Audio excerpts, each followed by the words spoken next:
We continuously discuss the complete solution of class 12th chemistry CBSE board exam paper 2024. In this video, we are going to discuss section D and section E of all the three sets and start with set 3. We know that section D contains two case-based problems. The question number 29 is based on the chapter coordination compound. Let us start and check out the answer of all these problems. So the first one is, what is secondary valency of CO in complex this? इस complex में आपसे secondary valency पूछा गया है और आप अच्छी तरीके से जानते हैं कि प्राइमरी वैलेंसी वो होती है जो आयनाइज हो जाती है, मतलब जो कोऑर्डिनेशन स्फीयर के बाहर होगा या जो चार्ज लिखा रहता है, और जो सेकेंडरी वैलेंसी होती है वो कोऑर्डिनेशन नंबर होता है। आपको यहाँ पे कॉम्प्लेक्स में चेक करना है coordination number, and coordination number of this complex is 6। That's why the secondary valency of this complex is 6।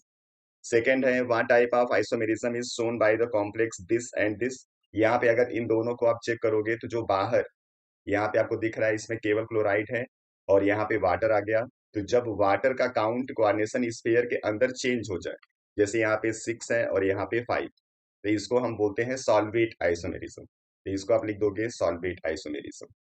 इसी को हाइड्रेशन आइसोमेरिज्म भी बोलते हैं, जब वाटर का नंबर चेंज होता है तो आप हाइड्रेशन आइसोमेरिज्म भी बोल सकते हो। चलिए, इसका सी पार्ट है, right the electronic configuration of D4 ion on the basis of crystal field theory. Crystal field theory के बेस पे इसका इलेक्ट्रॉनिक कॉन्फ़िगरेशन लिखना है। तो जो पहला है उसमें डेल्टा O की वैल्यू कम है, पेयरिंग एनर्जी ज्यादा है, और जब डेल्टा O कम होता है तो T2G और EG दोनों पास पास होंगे, और जब दोनों पास पास होंगे तो इलेक्ट्रॉन यहाँ से प्रमोट हो जाता है, मतलब पेयरिंग नहीं होगी, और पेयरिंग नहीं होगी तो आप लिखोगे T2G में 3 इलेक्ट्रॉन और EG में 1। और जब डेल्टा O की वैल्यू बड़ी हो जाएगी तो उस कंडीशन में इनके बीच में गैप बहुत ज्यादा हो जाता है, इसलिए इलेक्ट्रॉन सबसे पहले T2G में पेयर होगा, फिर EG में प्रमोट होता है, इसलिए कॉन्फ़िगरेशन हो जाएगा T2G में 4 और EG में 0, क्योंकि आपके पास केवल 4 इलेक्ट्रॉन्स हैं।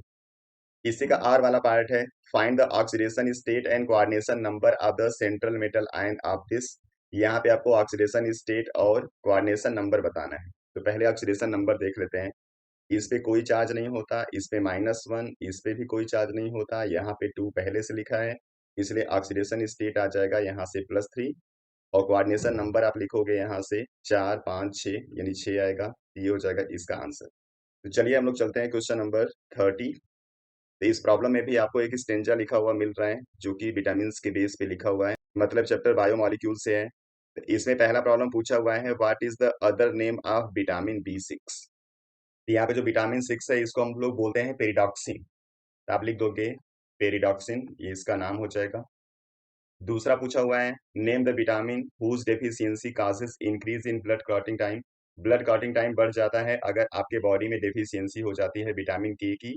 इसका आंसर लिखना है विटामिन के।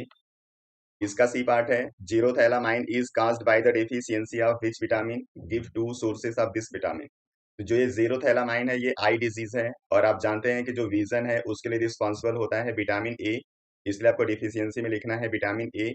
और इसमें होता क्या है कि विटामिन ए की अगर कमी होती है बॉडी के अंदर तो धीरे धीरे जो आई साइट है वो डिक्रीज हो जाती है और परमानेंट ब्लाइंडनेस आता है बॉडी के अंदर। इस वजह से यहाँ पे विटामिन ए लिख देना है, और इसका टू सोर्स लिखना है। तो आप जानते हैं विटामिन ए सबसे ज्यादा होता है कैरेट के अंदर, तो आप यहाँ पे कैरेट लिख सकते हैं, स्वीट पोटैटो लिख सकते हैं, इसके अलावा पपाया लिख सकते हैं, कोई भी एग्जाम्पल दो लिख देना।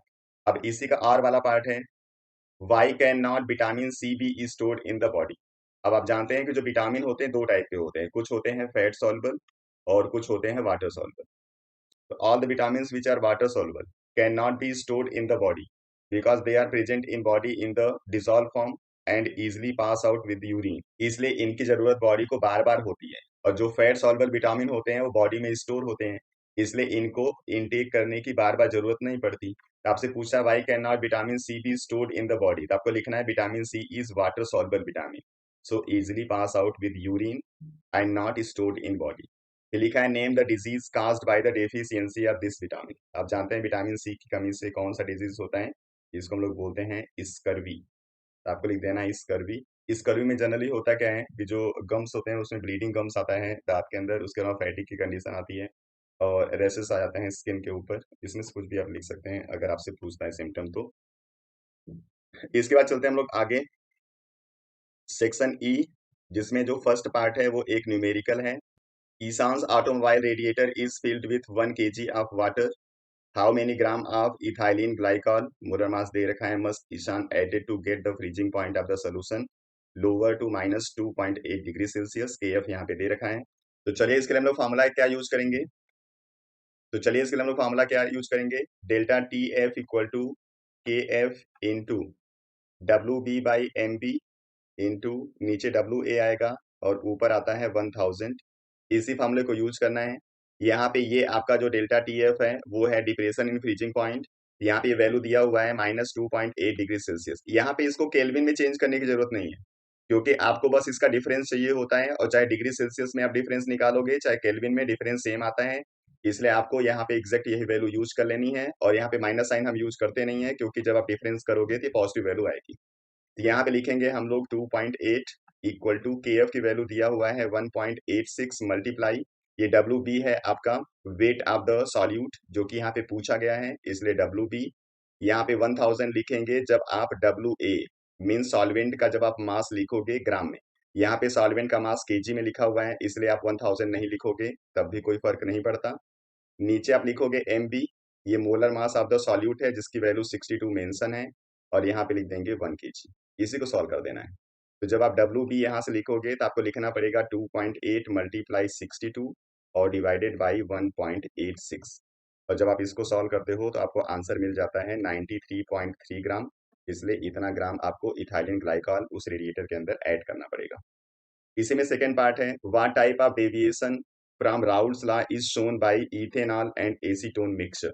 जब आप एसीटोन यूज करते हो तो एसीटोन का एक मॉलिक्यूल दूसरे मॉलिक्यूल के साथ इंटरेक्ट करता है डाइपोल डाइपोल इंटरेक्शन के थ्रू, और जब इसमें आप इथेनॉल ऐड करते हो, इथेनॉल कोई इंटरेक्शन इसके साथ शो नहीं करता, और इथेनॉल का मॉलिक्यूल जब एसीटोन के मॉलिक्यूल के बीच में आता है तो वो एसीटोन के मॉलिक्यूल के बीच में जो इंटरेक्शन है उसको कम कर देता है, और जब इंटरेक्शन कम होता है तो आपको पता है पॉजिटिव डेविएशन होता है, इसलिए आपको लिख देना है यहाँ पे पॉजिटिव डेविएशन होगा, और यही इसका रीजन है। इसी का आर वाला पार्ट है, boiling point of water at 750 mmHg pressure is this. ये बॉइलिंग पॉइंट दिया हुआ है। How much sucrose molar mass this is to be added to 500 gram of water such that it boil at this, यानी boiling point को यहाँ पे increase करना है 99.68 से 100 डिग्री सेल्सियस। तो यहाँ पे देख लो कितना चेंज करना है आपको, ये आएगा 0.32, इतना डिग्री सेल्सियस बढ़ाना है। यहाँ पे भी आप इसको चेंज नहीं करोगे, कोई फर्क उससे पड़ता नहीं है। के भी दिया हुआ है और बताना है कितना यहाँ पे सुक्रोज ऐड किया जाएगा, यानी यहाँ पे भी डब्ल्यू बी आपको बताना है। तो फॉर्मूला लिखेंगे हम लोग, delta T B equal to K B W B into 1000 divided by M B into W A. इसी फॉर्मूले को यूज करेंगे। तो डेल्टा टी बी की वैल्यू 0.32 दिया हुआ है इक्वल टू के बी की वैल्यू 0.52 मल्टीप्लाई डब्ल्यू बी आपको बताना है 1000 हम लोग यूज कर लेते हैं। नीचे लिखेंगे एम बी, एम बी की वैल्यू यहाँ पे दिया हुआ है 342, और यहाँ पे मास ऑफ द सॉल्वेंट दिया हुआ है 500 ग्राम। इसी को सॉल्व कर देना है। तो जो डब्ल्यू बी यहाँ से आएगा वो हो जाएगा 0.32 मल्टीप्लाई 171 डिवाइडेड बाई 0.52, और जब इसको सॉल्व करोगे तो आपको आंसर मिल जाएगा 105.23 ग्राम। यहाँ पे इतना सुक्रोज आपको ऐड करना पड़ेगा। इसी में सेकंड है, state Henry law and right it's any one application. अब जो हेनरी लॉ है वो किस पे बेस्ड है, जब आप किसी गैस को डिसॉल्व करते हो किसी वाटर के अंदर या किसी दूसरे सॉल्वेंट के अंदर, तो according to Henry law at constant temperature the solubility of gas in any liquid is directly proportional to the pressure of the gas. तो जितना ज्यादा प्रेशर आप गैस के ऊपर बढ़ाते हो सॉल्बिलिटी उतनी ही बढ़ जाती है। इसके एप्लीकेशन में आता है solubility of CO2 in soda water. इसके अलावा जो स्कूबा डाइवर्स हैं, जो गैस का सिलेंडर लेके जाते हैं पानी के अंदर, वहां पे जो कंपोजिशन यूज करते हैं वहां पे हेनरी लॉ एप्लीकेबल है। इसके अलावा हाई एल्टीट्यूड पे जो एनेक्सिया की प्रॉब्लम आती है वो भी आपका हेनरी लॉ पे बेस्ड है। इसमें से कोई भी एक एप्लीकेशन आप लिख सकते हैं। चलिए हम लोग चलते हैं question number 32। An organic compound A with the molecular formula this form 2,4-DNP derivative. अब अगर ये 2,4-DNP डेरिवेटिव बनाएगा तो ये आपका एल्डिहाइड भी हो सकता है और कीटोन भी हो सकता है, ठीक है। उसके बाद है रिड्यूस फेलिंग सोल्यूशन, ये फेलिंग सोल्यूशन को रिड्यूस करता है, इसका मतलब ये एल्डिहाइड होगा, ठीक है, कीटोन नहीं होगा। एंड अंडरगो कैनिजारो रिएक्शन, अगर कैनिजारो रिएक्शन शो कर रहा है तो इसका मतलब इसके पास एल्फा हाइड्रोजन प्रेजेंट नहीं है। ठीक है। On vigorous oxidation it give 1 benzene di carboxylic acid. अगर 1 बेंजीन डाई कार्बोक्सिलिक एसिड देगा, इसका मतलब है कि यहाँ पे दो पोजीशन पे बेंजीन में कुछ ग्रुप अटैच हैं। ठीक है। इसी बेस पे आपको यहाँ पे आइडेंटिफाई करना है इनको, और जो प्रॉब्लम पूछा हुआ है उसका आंसर लिखना है। तो चलिए सबसे पहले इसके स्ट्रक्चर पे चलते हैं। अब इसके स्ट्रक्चर में हम लोग कैसे स्ट्रक्चर बना सकते हैं एक बार देख लेते हैं। जैसे यहाँ पे बेंजीन है, एक तरफ हम बना देते हैं CHO, एक तरफ बना देते हैं C2H5। एक ऐसा स्ट्रक्चर बना सकते हैं। एक स्ट्रक्चर हम लोग बना सकते हैं बेंजीन, जिसमें हम CH2 CHO लिख सकते हैं और CH3 लिख सकते हैं। ठीक। इसके अलावा और कोई दूसरा स्ट्रक्चर नहीं बनेगा। अब इसी में चेक कर लेना है कि आपका स्ट्रक्चर क्या हो सकता है। तो सबसे पहले ये एल्डिहाइड है, इसलिए हम लोग कीटोन नहीं बनाए हैं यहाँ पे। दूसरा, अब यहाँ पे कह रहा है कि फेलिंग सोल्यूशन को रिड्यूस करेगा। तो जो ये है बेंजेल्डिहाइड, ये फेलिंग सोल्यूशन को रिड्यूस नहीं करता, इसलिए ये स्ट्रक्चर हो नहीं सकता। तो ये स्ट्रक्चर हो सकता है। अब इसमें आगे लिखा हुआ है कि ये कैनिजारो रिएक्शन देता है। अब ये वाला जो है इसके पास अल्फा हाइड्रोजन है, तो ये कैनिजारो रिएक्शन नहीं देगा। तो प्रॉब्लम ये है कि जो यहाँ पे इन्होंने स्टेटमेंट लिखा हुआ है ये किसी को सेटिस्फाई नहीं कर रहा है।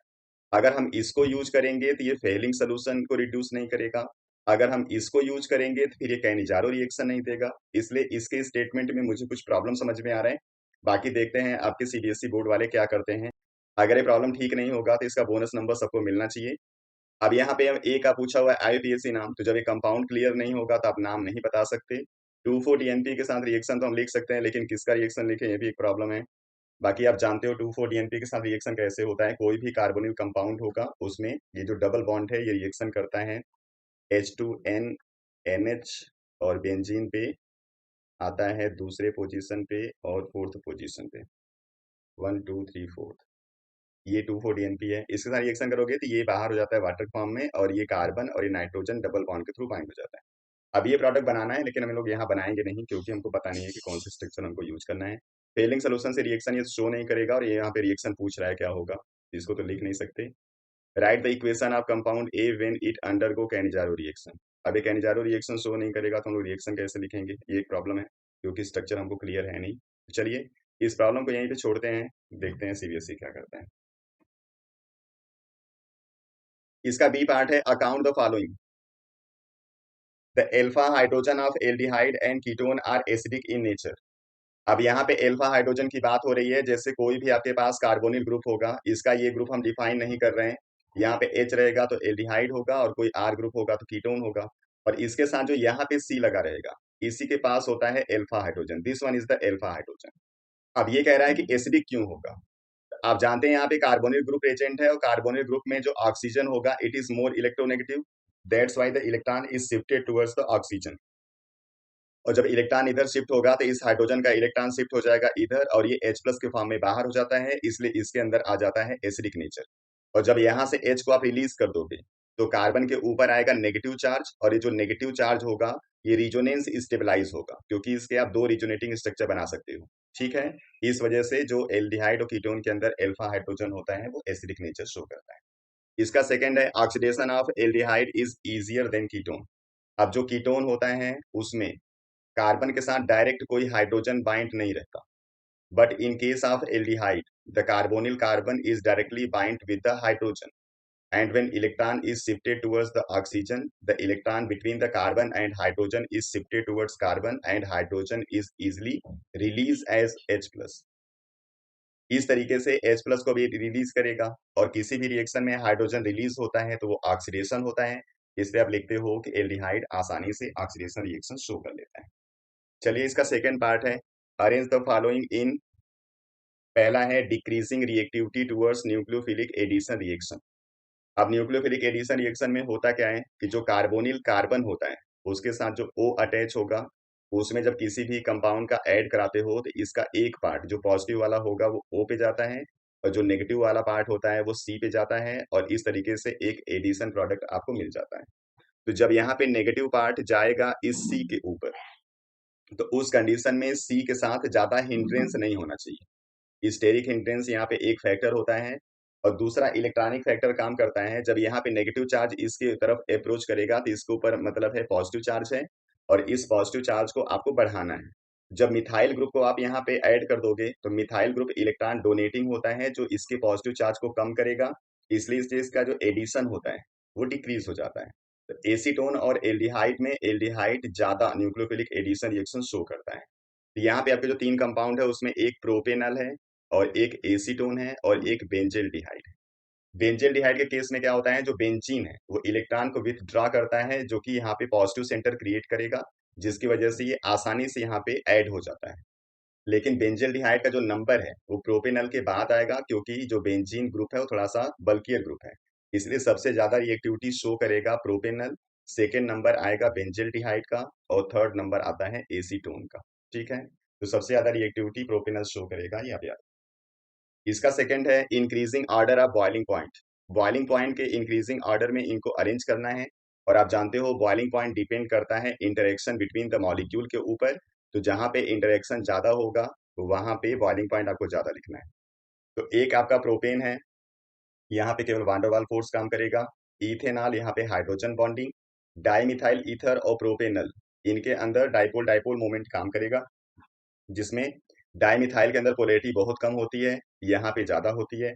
तो सबसे ज्यादा जो बॉइलिंग पॉइंट शो करेगा वो होगा इथेनॉल, उसके बाद सेकंड नंबर पे प्रोपेनल आ जाएगा, थर्ड नंबर पे डाइमिथाइल ईथर आपको लिखना है, and the fourth one is propane, यहाँ पे ये चौथे नंबर पे आ जाएगा। ठीक है, यहाँ पे कुछ लोगों के मन में आ रहा होगा कि जो प्रोपेनल है उसका मोलर मास ज्यादा है इथेनॉल से, इसलिए ये होना चाहिए। तो आप जानते रहिए जब हम मॉलिक्यूलर मास को कंसीडर करते हैं तो वहां पे फंक्शनल ग्रुप एक जैसा होना चाहिए, जहां पे इंटरेक्शन फंक्शनल ग्रुप के बेस पे वेरी नहीं करेगा।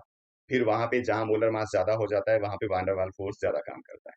अगर फंक्शनल ग्रुप के बेस पे इंटरेक्शन कहीं पे ज्यादा कहीं पे कम होगा तो आपको प्रेफरेंस फंक्शनल ग्रुप को देना है और उसके इंटरेक्शन के बेस पे आंसर लिखना है। वैसे भी इसकी वैल्यू अगर आप चेक करोगे तो लगभग इसका आता है 357 केल्विन के आसपास और इसका होता है 322 के आसपास, इसलिए इसका बॉइलिंग पॉइंट ज्यादा होता है। इसमें थर्ड है give simple chemical test to distinguish between benzoic acid and benzaldehyde. यहाँ पे जो बेंजोइक एसिड है उसमें COOH ग्रुप है, और जब इसका रिएक्शन हम कराते हैं सोडियम बाइकार्बोनेट या सोडियम कार्बोनेट से तो CO2 गैस को ये बाहर करता है, और जब कहीं भी रिएक्शन में CO2 गैस बाहर होता है तो काज होता है ब्रिस्क इफरवेसेंस, इसलिए आप यहाँ पे ब्रिस्क इफरवेसेंस से इसको आइडेंटिफाई कर सकते हैं। इसलिए आप लिखोगे sodium bicarbonate test. Question number 33 जो डी ब्लॉक पे बेस्ड है, यहाँ पे बहुत सारे पार्ट इसके हैं जिसमें से कोई 5 आपको करना है। तो सबसे पहला है CE third is easily oxidise to CE4। अब यहाँ पे जो सीरियम है इसका एटॉमिक नंबर होता है 58। जब इसका कॉन्फ़िगरेशन लिखोगे तो आप लिखते हो 4F1 5D1 और 6S2। अब यहाँ पे +3 स्टेट में होगा तो यहाँ से एक इलेक्ट्रॉन डी का और 2s का इलेक्ट्रॉन बाहर होगा तो ये होगा 4F1 कॉन्फ़िगरेशन में। और जब एक इलेक्ट्रॉन इसका और बाहर कर देते हैं तो ये और स्टेबलाइज हो जाता है, इसलिए आसानी से जो CE थर्ड है वो CE4 में कन्वर्ट हो जाता है, और ये कन्वर्जन होगा +3 से +4 मतलब ऑक्सीडेशन, इसलिए हम लिखते हैं कि आसानी से ये ऑक्सीडाइज हो जाएगा and it achieve the stable electronic configuration. उसके बाद बी है Mn2+2 Mn का कह रहा है रिडक्शन पोटेंशियल नेगेटिव है। Why is this value highly negative in comparison to the neighboring D block elements? इसके आसपास के जो एलिमेंट होंगे उनके कंपेयर में नेगेटिव क्यों होता है? चलिए, जो Mn है ये आपका होता है 25, कॉन्फ़िगरेशन करोगे तो आएगा 3D5 और 4s2। और जब Mn2+ स्टेट में लिखोगे इसको तो यहाँ 2 इलेक्ट्रॉन बाहर चला जाएगा और आ जाएगा ये 3D5 की कंडीशन में। अब ये आपका जो कॉन्फ़िगरेशन है वो स्टेबल हो चुका है, इसलिए Mn आसानी से Mn2+ में कन्वर्ट हो जाता है। और जो Mn से Mn2+ में कन्वर्जन होगा ये प्रोसेस होगा ऑक्सीडेशन का, और जिसका ऑक्सीडेशन होता है आपने इलेक्ट्रोकेमिस्ट्री में पढ़ा हुआ है, उसका इलेक्ट्रोड पोटेंशियल बहुत ज्यादा नेगेटिव होता है, इसलिए ये नेगेटिव इलेक्ट्रोड पोटेंशियल शो करता है। सी है which element of 3D series has lowest enthalpy of atomisation. यहाँ पे जो 3D सीरीज में जिंक है उसका इंथैल्पी ऑफ एटमाइजेशन सबसे कम होगा। जो इंथैल्पी ऑफ एटमाइजेशन है it depends on the bonding between the atom, और यहाँ पे जो बॉन्डिंग होती है मेटल है तो मेटेलिक बॉन्डिंग होगी, and metallic bonding depends on the number of unpaired electron. तो जो जिंक है उसके पास अनपेयर्ड इलेक्ट्रॉन होता नहीं है, इसलिए यहाँ पे मेटेलिक बॉन्ड बहुत वीक होती है, इसलिए इसका इंथैल्पी ऑफ एटमाइजेशन बहुत लो होता है। डी है what happen when sodium chromate is acidified. Sodium chromate मतलब होता है Na2CrO4, और जब इसका रिएक्शन कर देते हो एसिड से, आप यहाँ पे HCl यूज कर सकते हो या फिर H2SO4, then it is converted into Na2Cr2O7। यहीं पे कलर चेंज भी होता है येलो से ऑरेंज। तो जब आप इसको एसिडिफाइड करोगे तो आपको लिखना है sodium chromate is converted into sodium dichromate. ये इसका रिएक्शन लिख दोगे। कंप्लीट रिएक्शन लिखोगे तो यहाँ पे पहले डिसाइड करोगे HCl लिखना है, फिर H2SO4, उसके साथ इसका जो बाई प्रोडक्ट होगा वो साथ में लिख देना है। उसके बाद ई है zinc, cadmium and mercury are soft metal. इसके पीछे भी रीजन यही है, इन तीनों के पास जो अनपेयर्ड इलेक्ट्रॉन है वो नहीं होता, और जब अनपेयर्ड इलेक्ट्रॉन नहीं होगा तो मेटेलिक बॉन्ड नहीं बनाएंगे, और जो मेटेलिक बॉन्ड नहीं बनेगा तो ये बहुत ज्यादा सॉफ्ट हो जाते हैं। तब लिख देना due to absence of unpaired electron they do not undergo metallic bonding. अगला है why is permanganate titration not carried out in presence of HCl। जब कहीं पे कोई टाइट्रेशन करते हैं तो वहां पे उसको एसिडिक मीडियम में लाने के लिए उसके अंदर कुछ एसिड ऐड किया जाता है। तो एसिड इसके केस में ऐड करते हैं H2SO4। ठीक है, यहाँ पे HCl यूज नहीं करते। तो वही पूछ रहा है कि HCl यूज क्यों नहीं करते। तो इसका रीजन यही है कि जो HCl है वो आसानी से ऑक्सीडाइज हो जाता है, ऑक्सीडाइज होके बना लेता है HCl Cl2। और जब ये Cl2 बना लेगा तो उस कंडीशन में जो रिएक्शन है वो प्रोसीड ये अलग वे में हो रहा है, इसलिए वो एसिडिक हाइड्रोजन रिलीज करके इसके मीडियम को एसिडिक नहीं बनाता, इसलिए हम लोग HCl को अवॉइड करते हैं।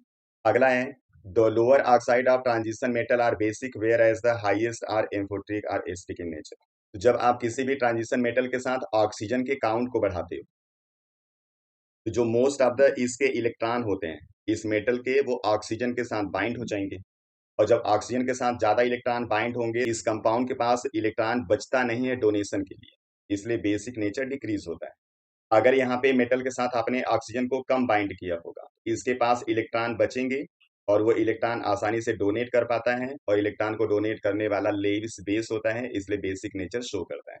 यही आपको लिख देना है as the number of oxygen increases with the transition metal then most of the electron of the metal are bind with oxygen, so transition metal do not have the electron for the donation, that's why its acidic behavior increases। ये तो पूरा हो गया आपका set 3।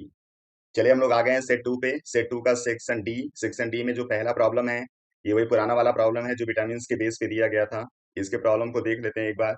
Name of vitamin B6 पुराना वाला है। Deficiency blood clotting time ये भी वही पुराना प्रॉब्लम। जीरोथैलामाइन ये भी वही प्रॉब्लम है। Why can not vitamin C be stored ये भी वही प्रॉब्लम है, सारा डिस्कस हो चुका है उस सेट में, इसलिए वहां से आंसर चेक कर सकते हैं। क्वेश्चन नंबर 30 ये भी आपका कोऑर्डिनेशन कंपाउंड के बेस पे लिखा हुआ है स्टेटमेंट, और उसी बेस्ड आंसर पूछा हुआ है, लेकिन यहाँ पे प्रॉब्लम अलग है, इसलिए इसका प्रॉब्लम चेक कर लेते हैं। पहला है डिफाइन एम बाइडेंटेट लिगेंड। तो आप लिखते हो ambidentate ligand are all those ligands which have more than one donor atom but at a time only one donate their electron to the central metal atom.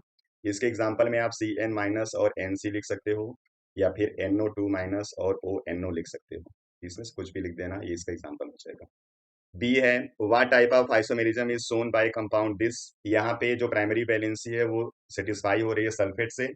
यहाँ पे primary valency को satisfy कर रहा है chloride, मतलब ये sulphate ion को release करेगा ये क्लोराइड को, और जब आयन चेंज होंगे तो इसको हम लोग बोलते हैं आयनाइजेशन आइसोमेरिज्म, इसलिए इसका आंसर लिख देना है आयनाइजेशन आइसोमेरिज्म। सी पार्ट है define chelate effect. Chelate effect क्या होता है, मेटल के साथ अगर कोई लिगेंड है और बाइंड हो जाता है मोर देन वन साइड से, तो यहाँ पे मेटल और लिगेंड के बीच में एक रिंग फॉर्म होता है, इसी को हम लोग बोलते हैं चिलेशन। और चिलेट फॉर्मेशन से होता क्या है, जो बाइंडिंग होती है लिगेंड की मोर देन वन साइड से होती है, और जैसे जैसे आप साइड बढ़ाओगे वैसे वैसे इसकी स्टेबिलिटी बढ़ जाती है। तो आपको लिख देना है कि चिलेशन बढ़ने से स्टेबिलिटी ऑफ द कॉम्प्लेक्स बढ़ जाता है। इसी सी का आर पार्ट है find the coordination number and oxidation state of chromium in this. Oxidation state में आपको ये 3 पॉजिटिव जाएगा तो यहाँ पे आएगा 3 नेगेटिव, 6 नेगेटिव इसका होगा तो आएगा क्रोमियम का ऑक्सीडेशन स्टेट यहाँ पे +3, और यहाँ पे जो कोऑर्डिनेशन नंबर होगा उसको 6 लिखना है तो Cn यहाँ पे होगा 6। चलिए सेक्शन ई पे हम लोग आ गए हैं। क्वेश्चन नंबर 31 ये ऑर्गेनिक वाला वही प्रॉब्लम है जहाँ पे लिखा हुआ है रिड्यूस द फेलिंग सोल्यूशन और अंडरगो कैनिचारो रिएक्शन। ये मैंने बताया था कि इसका हम लोगों को स्ट्रक्चर सही नहीं दिख रहा है, इसलिए प्रॉब्लम हम डिस्कस नहीं किए थे वहाँ पे। यहाँ पे भी इसको छोड़ते हैं, इसका आंसर अभी आपको छोड़ना है। इसका बी पार्ट है account the following. Alpha hydrogen aldehyde पुराना प्रॉब्लम उसमें मेंशन है। Oxidation of aldehyde is easier ये भी वहाँ पे डिस्कस हो चुका है। डिक्रीजिंग रिएक्टिविटी और increasing order of boiling point compound सारा वही है, वहाँ पे चेक हो चुका है, इसको वहाँ से एक बार चेक कर सकते हैं आप लोग।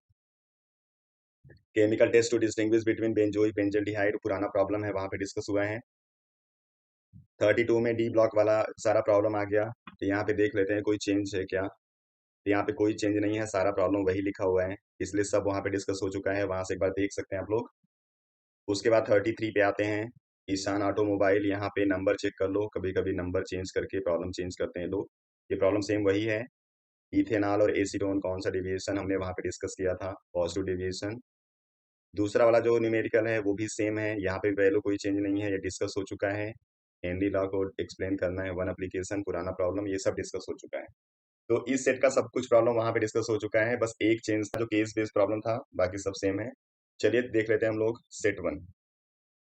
तो सेट वन में पहला आपका है केस बेस्ड प्रॉब्लम। इसमें जो पहला प्रॉब्लम है, ambidentate ligand with example, ये हमने सेट टू में डिस्कस किया था, यानी सेट टू वाला प्रॉब्लम है, हमने डिस्कस कर रखा है। उसके बाद यहाँ पे 30 नंबर प्रॉब्लम, B6 का नाम, ये सब में सेम है, ये सब डिस्कस हो चुका है, एक बार वहां से देख सकते हैं आप लोग। उसके बाद सेक्शन ई में 31 प्रॉब्लम, वो डी ब्लॉक वाला प्रॉब्लम है, यहाँ पे भी कुछ चेंज नहीं दिख रहा है, सारा वही उसी ऑर्डर में पूछा हुआ है, इसलिए आप लिख दोगे सब कुछ वही है, चेक करके आंसर वहां से। फिर 32 में है ईशान ऑटोमोबाइल, वो सब प्रॉब्लम वही है, वैल्यू भी सेम वही है, यानी ये सब डिस्कस हो चुका है।